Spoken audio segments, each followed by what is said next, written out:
السلام علیکم ګرانو دوستانو. نن به زه تاسو ته یو ډېر د خوشحالۍ خبر درکړم چې په ایشا کپ کې د افغانستان زمریانو یو په زړه پورې لوبه ترسره کړله او بنګلادیش ته په 7 وکټو باندې دغه لوبه ګټلې ده، یعنې بنګلادیش ته یې ماتې ورکړې ده. خو په دغه لوبه کې به زه تاسو ته وایم چې ابراهیم زدران او د نجیب زدران چې څومره تعریفونه موږ او تاسو وکړو هغه به کمي.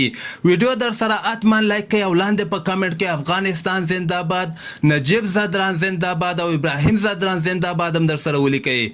دغه لوبې ته که موږ راستو درېیمه لوبه چې کومه ترسره سوله په ایشا کپ کې د بنګلادیش او د افغانستان مابین کې دغه لوبه ترسره سوله. د افغانستان بولرانو ماشاءالله یو ځل بیا زبردسته بولینګ نندارې ته وړاندې کړ چې بنګلادیش ټیم 128 کې راایسار کړ. بل طرف ته د افغانستان بولرانو کې فضل حق فاروقي 4 اوړو کې 25 رنز ورکړي، مجیب زدران ډېر ښه بولینګ ترسره کړی، 4 اوړو کې 14 رنز ورکړي او 3 لوبغاړي موټ کړي. رشید خان هم 3 لوبغاړي اوټ کړي دي.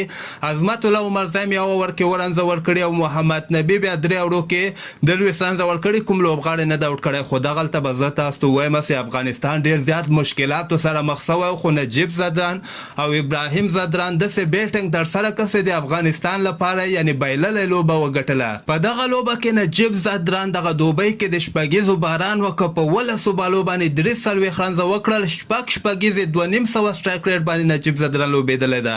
ابراهیم زدران ماشاءالله په 1 بالو باندې 2 رنز کړي چې همدغسې بیټسمین ضرورت په 1 ډاون پوزیشن کې.